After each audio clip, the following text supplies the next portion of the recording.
this week's news breakdown, I've got a few stories that you may have missed because they're not top priority in most news outlets, and so they're easily missed.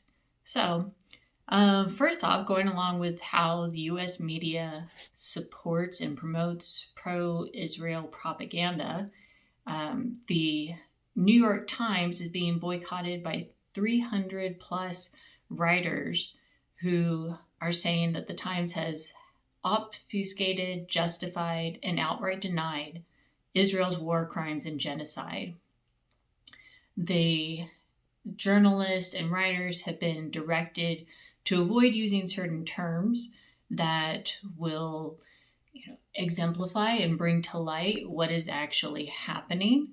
And the top executives, editors, and other reporters maintain ties with the Israeli government and the Israeli lobby, which is fantastic at giving tours to journalists in Israel and offering them free trips that show, just how wonderful Israel is and what a threat Palestinians are, etc., etc. Second news story, in early October, California Governor Newsom signed a law aimed at fighting antisemitism in schools, or at least that's what it is stated to be doing. But it was praised by the ADL, the Anti-Defamation League, whose definition of anti-Semitism includes criticism of the state of Israel. So it's really not about curbing anti-Semitism or hate. It's about, again, promoting the state of Israel, propagating pro-Israel propaganda, and it's going to curtail free speech. The law has faced opposition from the California Teachers Association. Teachers, according to the law, must be factually accurate in lessons and adhere to unspecified standards of professional responsibility while avoiding advocacy, personal opinion, bias, or partisanship.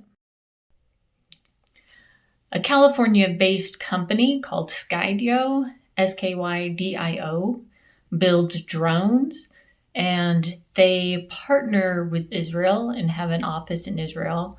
After October 7th, they sent around 100 drones to support Israel's response to the Hamas attack.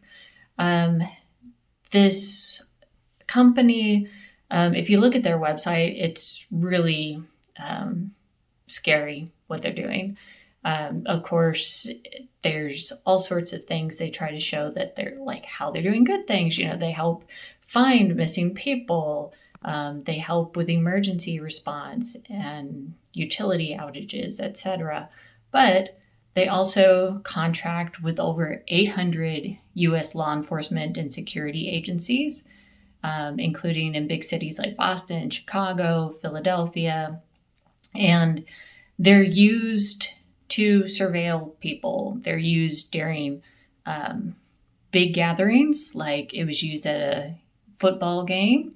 It's also used during things like No King's Day protest and pro-Palestinian encampments. It's also used by ICE and Customs and Border Protections.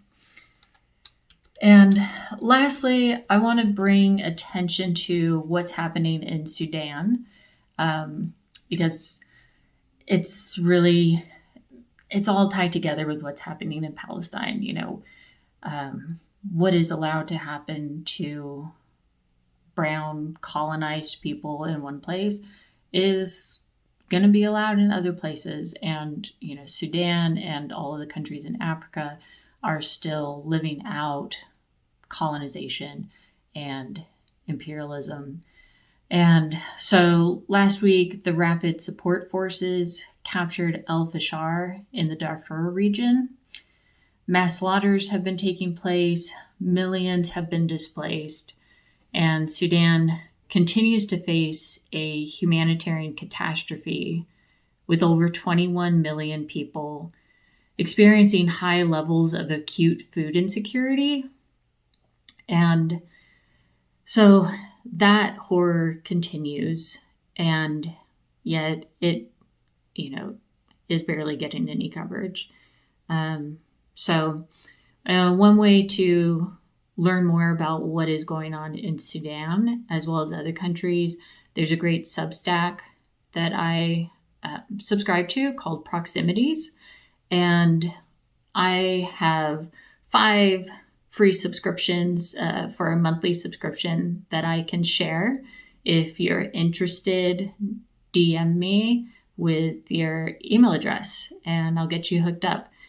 He has daily summaries of things that are happening in 3 countries.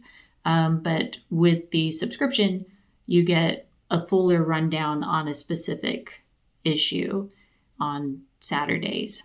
So, pay attention to the news you're taking in, and not only what's in it, but what's missing.